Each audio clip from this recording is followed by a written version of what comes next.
So all your program is going to have a comment on the top explaining what the program is doing. All your functions are going to have also a comment to say what the function is doing. At the end of your program, you're supposed to have your sample run.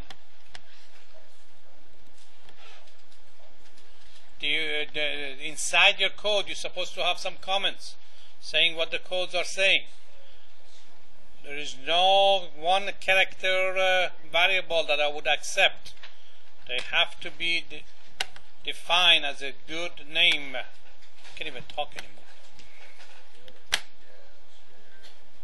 What else? Any other questions? Are we ready for chapter 6 again?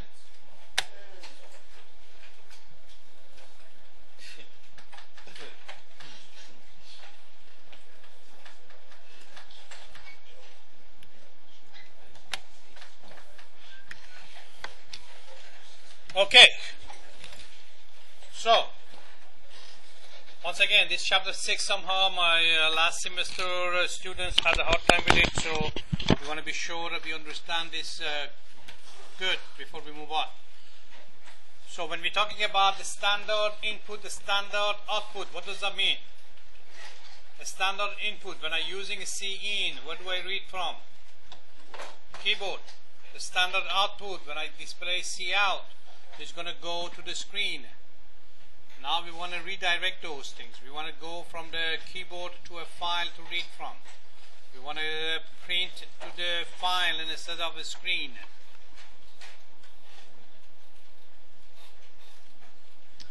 We talked about objects. Objects are the existence of the class. This is the beginning of the object-oriented design. We're going to be learning object-oriented programming in your next class, CS3A or CS3B, which is a Java. So we talk about that a little bit tonight, a little bit about this chapter, but you will learn a lot more in your next class. So we're going to be using a stream for the flow of data. So we have data coming into our program and data going out of our program. Remember, input, processing, output, IPO. So our program is going to do some processing based on the input coming in, and we're going to do some output going out. So the typical one we were using right now so far was a keyboard, using the keyboard to enter the data. Now we're going to switch it to a file or multiple files. And of course we're going to have displaying to the screen. So cin is the input stream connected to the keyboard.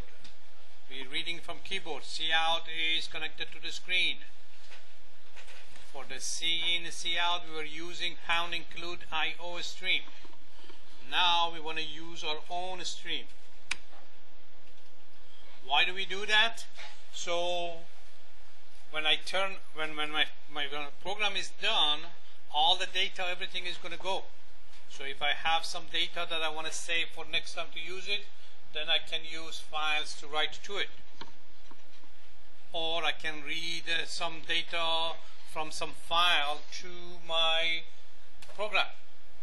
So if I have 50 states that I have to put in, I don't have to type in 50 states every time that I run my program. I can read it from a file. So we don't have to type all the data again and again. And especially if we do that, then most likely we're going to have some mistakes or have some typing error.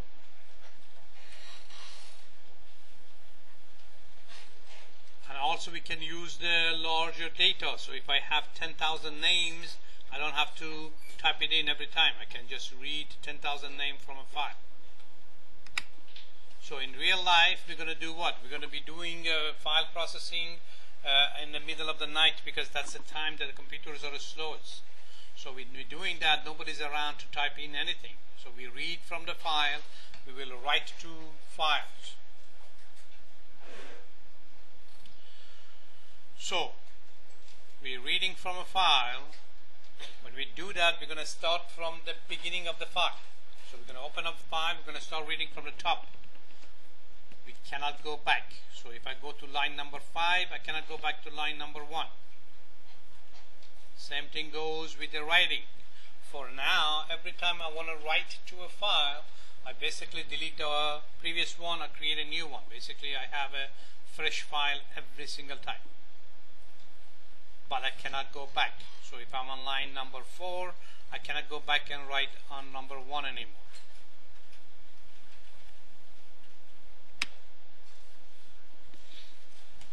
Now, because we're going to be using these streams, we have to create some variables. We're going to be using the variables like a handle that we're going to be using to call open these streams. It must be initialized before it contains valid data. So initializing a stream means connecting to a file. So we're going to connect to a file, then we can do something with it. And we're going to talk about those later on.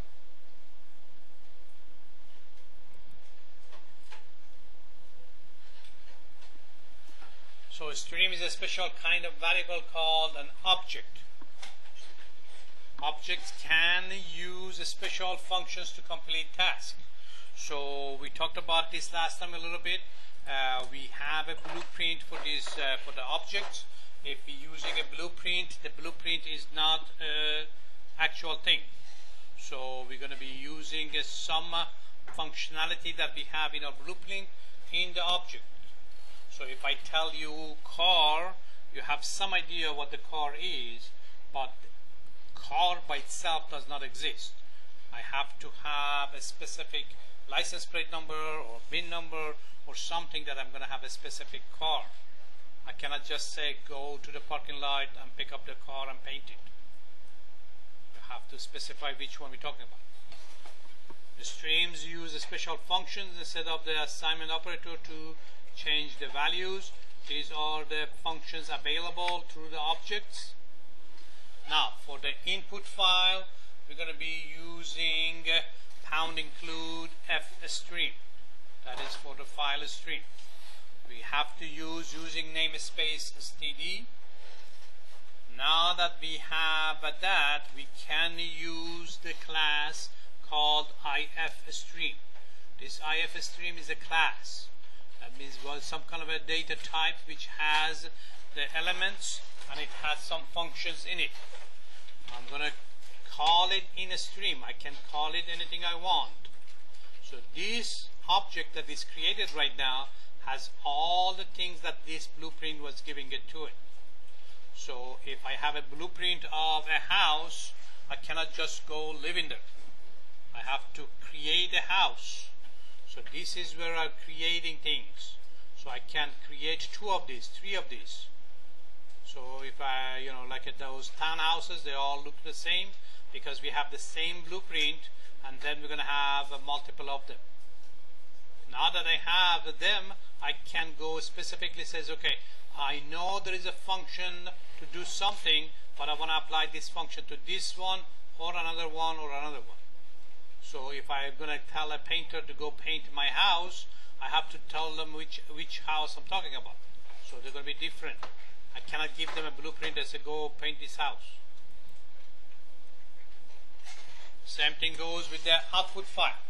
So we're going to have the f stream again using namespace std again, and then we're going to use the of stream as a class. Now we're going to use the out stream as our variable. We can change it to anything we want.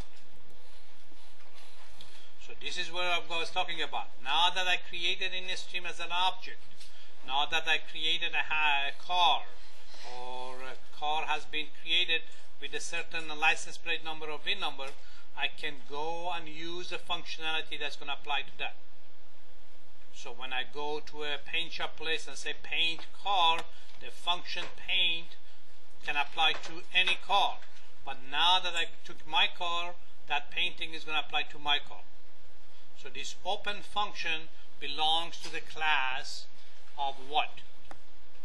What class was for InStream? What did we use for InStream?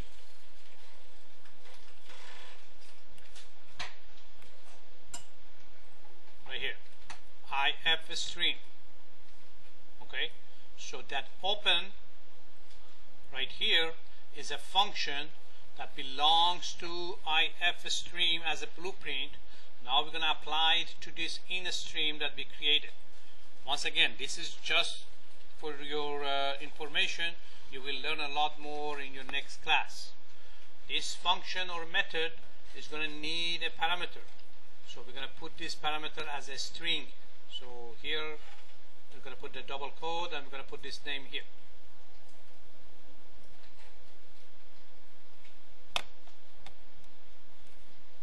So this function is going to open a file for input stream. So now that I have my input stream, I'm going to be using it just like a cin. I'm going to read from it. Cin was reading from the keyboard.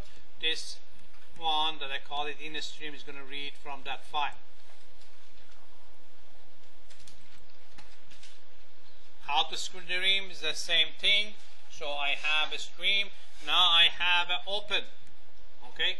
This open, even though it says same name as the other one, this open belongs to the O stream, OF stream. Belongs to the output stream. It's the same names for the function, but it might be doing different things. So it's going to open this one for the output file. Now instead of cout, I can use that one out the stream, and I'm going to print these things out. So it's going to print this one to the file, then this one, then this one, then this one. How many lines is it printing? One line. There is no ENDL, there is no \n, it's going to be only one line. Yes, sir? You have to define the one number and an odd number? Definitely.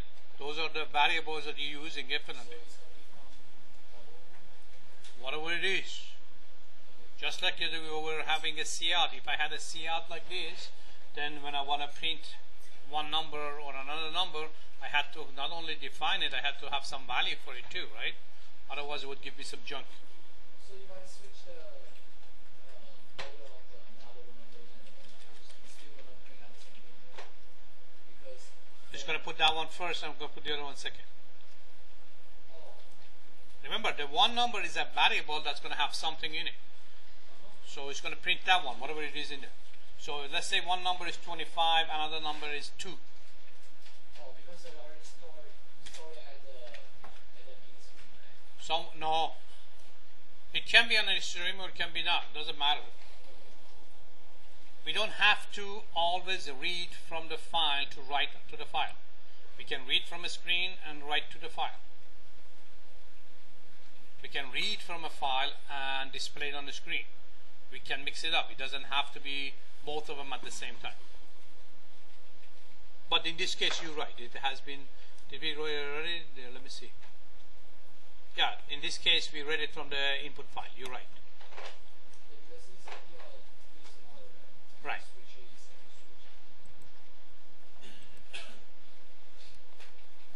So, go ahead. How does it choose what it's putting in each of those variables? You initialized two variables and then you said in stream and then both of those. It's reading those. But it depends what's in the file, obviously. That's correct. How does it chunk what's in the file and decide? It's going to go read the first number, put it in the first variable.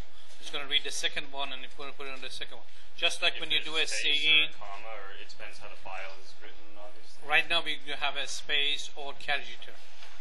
So either it's going to be separated by space or it's going to be carriage return. Yes, sir. You're going to take the first file and organize it where it comes from the lowest number to the biggest number, and read those in. So, you know what I mean? Right, and that's what you're going to be doing in one of your assignments. You're going to take the numbers, you're going to organize it, and you're going to write it to a file, and then you read it again. That's what you're going to do. Not only numbers, you're going to be organizing sentences. That's your next assignment.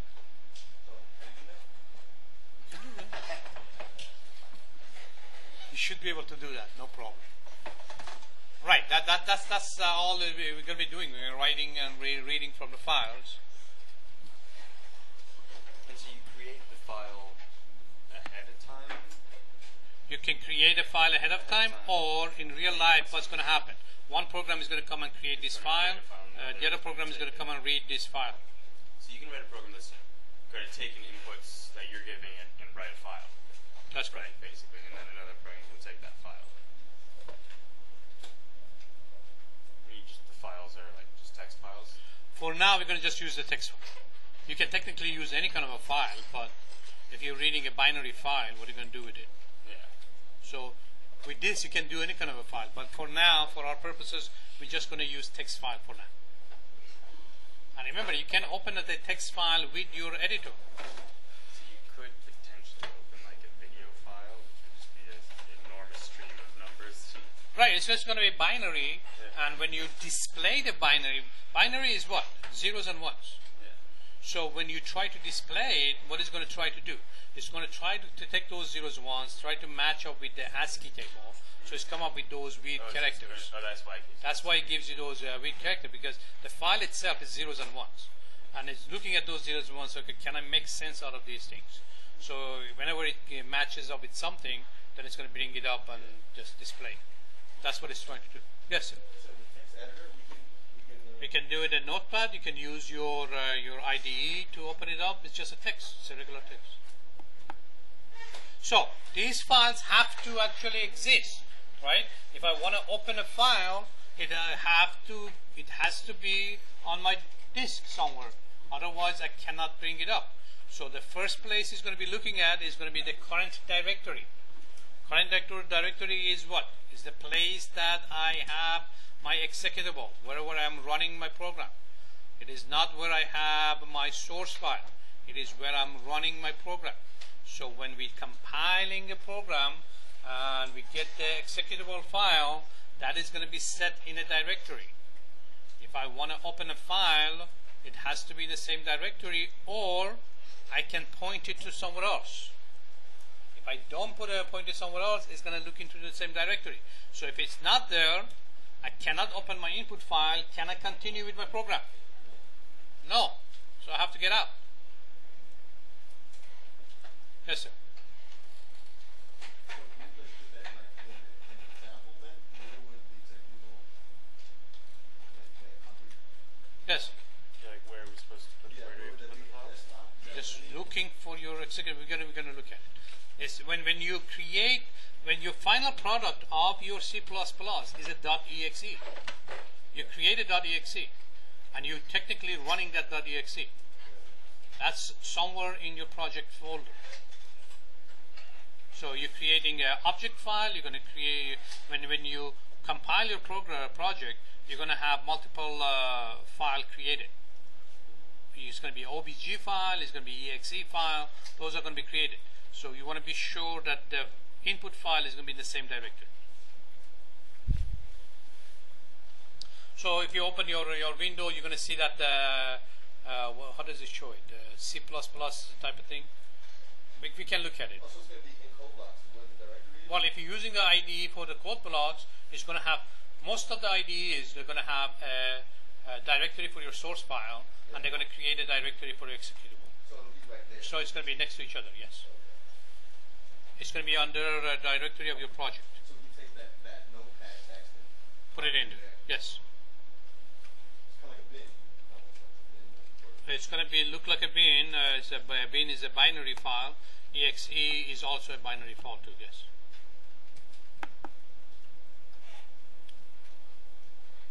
So, next time if somebody come and ask me, I cannot open my file, I should have started deducting points, right? So we talked enough about it, right? For those who listen.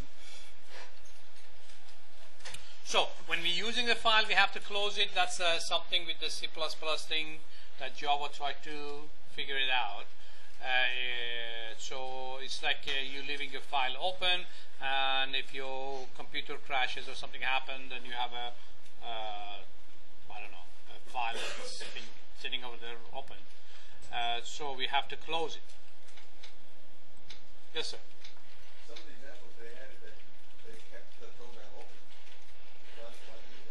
Well, technically, when you shut down your program, when you're done with your executable, it's going to go close everything in there.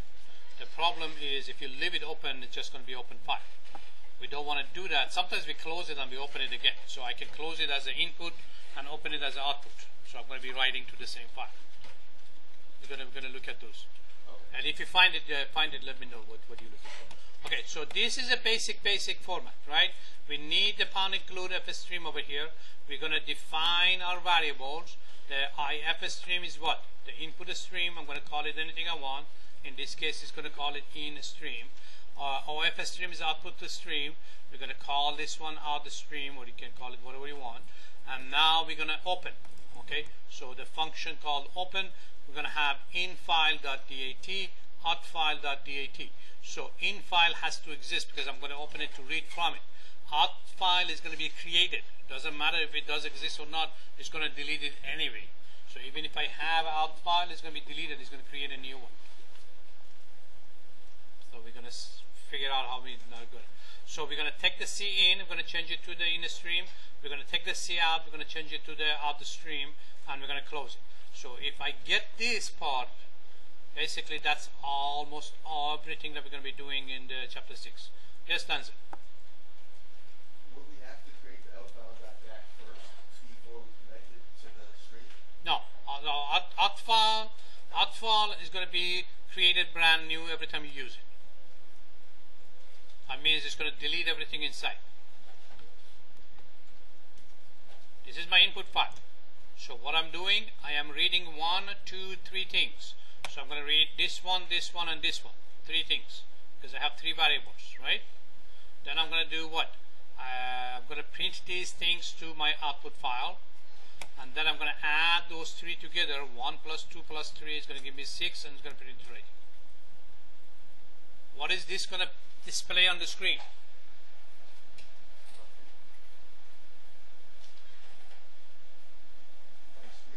On a screen, on display. So if I run this program, what do I see on my screen? The sum of the first 3 numbers. You don't see anything. Because I don't have no C out in here.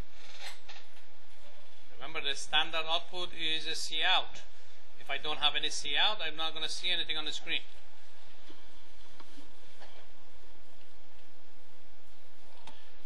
You can open this file through your IDE if you want to. Or you open it up through the notepad. So back to the objects. So we have some classes. From those classes we have created some objects.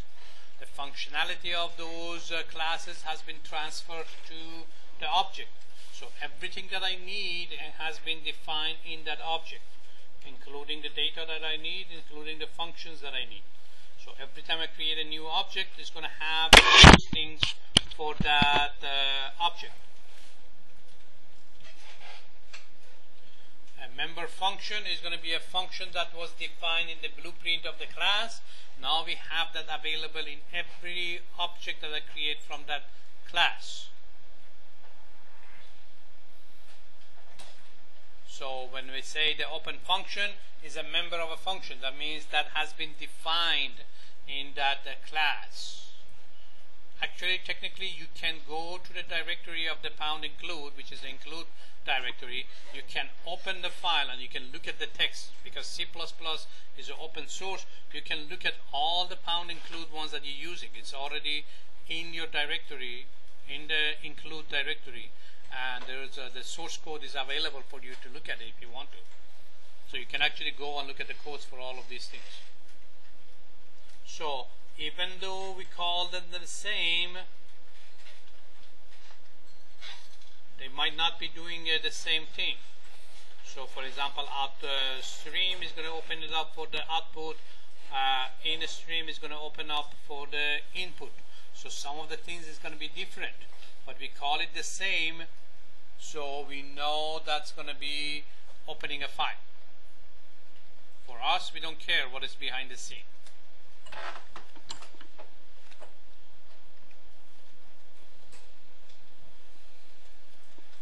So if we have different types, they have different functions, so we have some functions in there that we can use, and knowing about those objects, we're going to be learning about those functions. So for example, close was one of those functions that we use already. Open was one of them.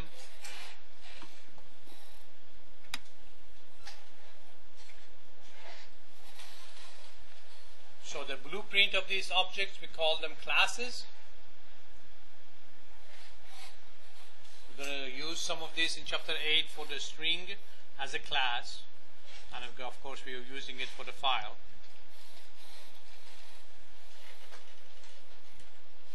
So we talked about the if stream being what is the type of the in-stream variable object. So this in-stream has been created using the blueprint of the if stream. Kind of So like double is kind of the it's same. like if you're using a data type of double int, now we're using a data type of if string, which is a type of a class. Means it has a lot more, it has a functions in it, it has some elements in it. So it has a data and it has functions in it. In the program, it's a program, it's a class. It's not in the memory yet. Remember, it does not exist. Just like example I told you, car does not exist. So if I say car, doesn't mean anything. So it's the same thing, but we know that there are some functionality related to that. So we know that if it's a car, we can go and paint it. So paint is a function of car. So when I create a car, I know we can paint it.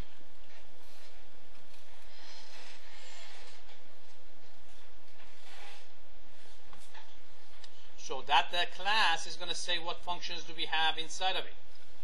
Later on you'll learn how to create those classes.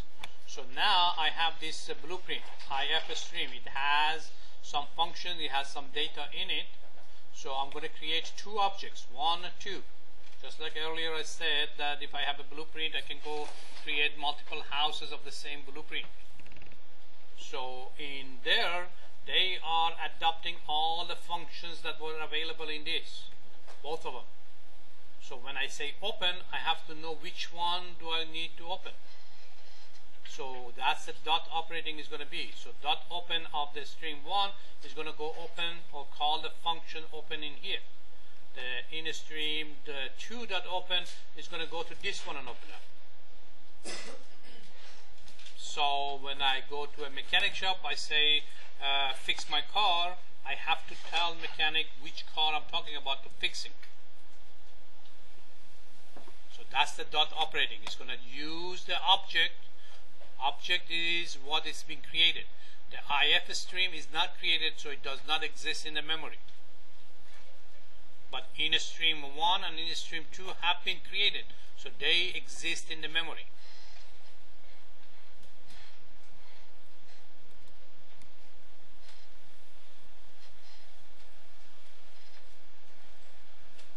So we call those member functions that they exist from the class. We are adopting it from the class. So the class if stream has an open function, and every variable object declared of type if stream has the open function. So every time I create one, it's going to adopt the functions available. How do we go with that? We're going to dot. And because the function, the way that we define function in C++ is through the parentheses. So I'm going to have parentheses. If there was no parentheses, that means that would be the element or the data. But if it has parentheses, that means it's a function. So this function can take 1 parameter, 2 parameter, or whatever it needs. In this case, we're only using 1 parameter. So the syntax, we have the calling object, the object that we have. We put a dot, we use the name of the function, we put the parentheses, we're going to put the argument list. Now, if I open a file and for some reason it failed to open, I cannot continue anymore. How does opening input file fails? What is the most common problem with opening input file?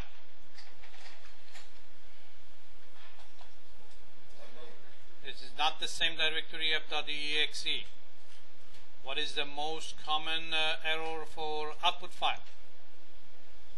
How does my output file fails? Remember, output file, I create a new file every time I want to use it. So in what condition I cannot open up, create a new file? The disk takes it out. So if I'm trying to open it in a USB drive, that it's not there anymore. Or I'm referring to E drive or F drive, that's not there anymore. Or it's not writable. Or it's not writable, there is no permission. That's good one too. So when we have another function in the same class that is called fail. So we're going to use the dot operator to open it up. Then we're going to use the dot fail. This is a function, does not take any parameter, so it's going to return true or false. That's why I can use it in the if statement. So this is going to return true or false. If it's true, that means this opening failed. If it failed, what we're going to do? We're just going to say something. In real life, we don't put the 1 here. We're going to have some number.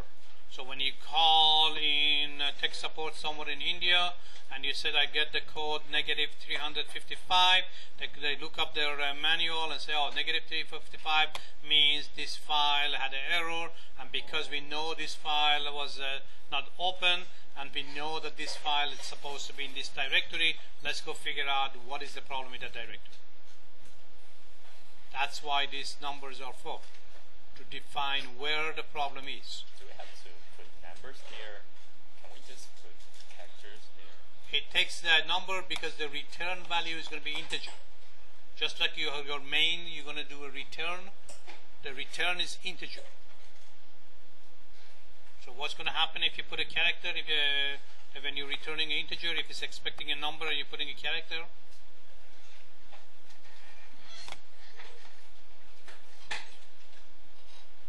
So that's to open this one. It's going to fail. We're going to have the same type of thing for the output fail. What happened to it?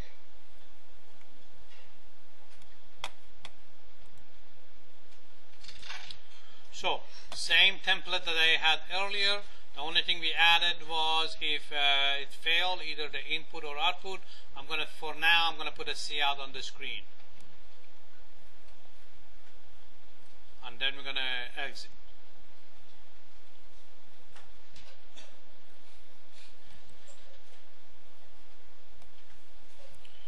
So what we have is going to have some bunch of in and cout. We're going to go take those things and we're going to change it to our new stream to read from the file.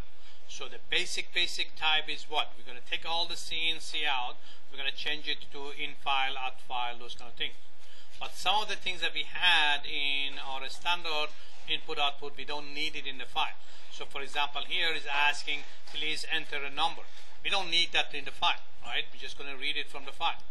So we were reading a number and we're going to display, this is the number you read. Now we just put it as in file, the number.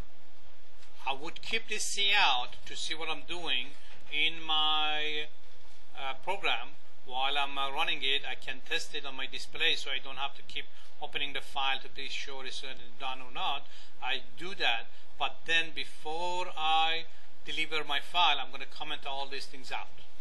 Either I'm going to change this as a comment or I'm going to just comment it out. Now, I said every time we're creating an output, it's going to delete the previous one. In some cases, we don't want to delete the previous one. We want to keep whatever was in the previous one and we want to append it to the end of it.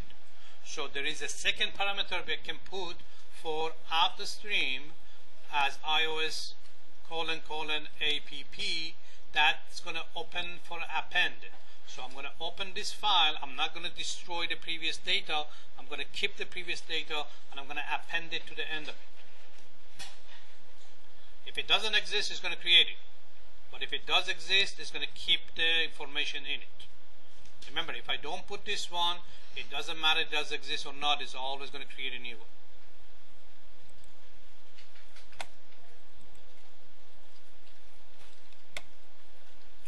So from now on, every time we open, we're going to use that fail. Now we're going to just put the app in there to append it. So if this was my original file of my data.txt, remember here we are just going to be writing out to it.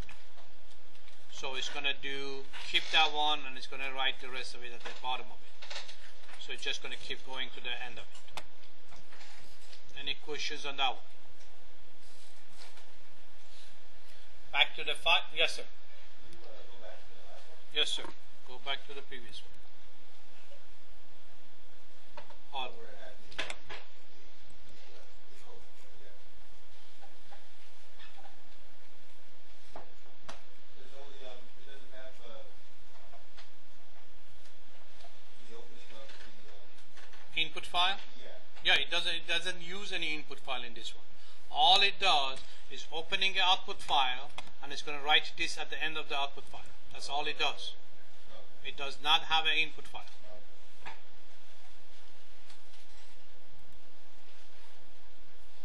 So the file name is in the C string. C string is a bunch of array character that we will learn in the next chapter about the arrays. So the file name is going to be in that format for now. If you want to ask the file name from the user, you're going to be using this one. It's a char. That means it's 16 character in there. The first one is 0 all the way to 15. It's going to be using the characters. So I can use up to 16. If the user puts 17, it's going to cut down to 16. It's going to pick up the first 16. If it puts 2, then we're going to pick up 2.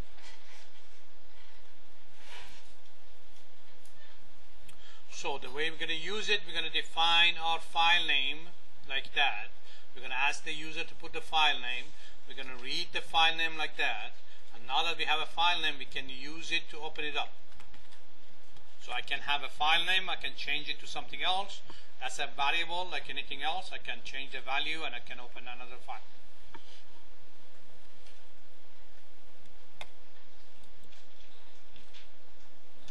So in this case, I have the char in file name and out file name, both of them for 16 character. I'm going to read in file name, I'm going to read out file name. I'm going to use those two variables. I'm going to print it out to the screen, see how this goes screen. Then I'm going to use those to open the files, the input file and the output files. And then we're going to just write to that, what are we doing here? We're going to read from that one, and we're going to write to this one. So this is the numbers.dat. This is the sum that's coming out of that, and this is what we're going to see on the screen. So when you submit your files, you're going to be submitting your input file and output file. If it's different than the standard one, I'm going to give you some of these files. I'm giving you some data files. So you can use the data files that I give you. So you don't have to type. On the website or something? I'm going to put it on the announcement. It's on your Blackboard It is already there? assignment. Oh, okay, so it's there already. The file? It's on the content of the class, right? Assignment. It's under the assignments? Yeah. Oh, okay. What's it due? It's already there. Huh? When's it due? When is it due? Monday. Next Monday? Yeah. No, last month. Actually, it was due today. I forgot to post it up. That's why you guys had a free weekend. We're supposed to have done it by weekend. Okay, remember, these are the ones that's coming into your test, next test. For those who are listening, remember, these are going to come into your next test. Remember, all these things are taped in the Blackboard. Is going to be there. Let's go to the last one. Name at least 3 member functions of an I/O stream object that give examples of usage of each. Member functions. Oh, like the open. Fail was one. Open was the second one. Close was the third one. Okay, any questions on this section? So we're gonna do bunch of work on this. We got like 3 or 4 programs for this one for this week. We're gonna have 3, 4 next week to figure out what we're gonna do with the test. Any questions?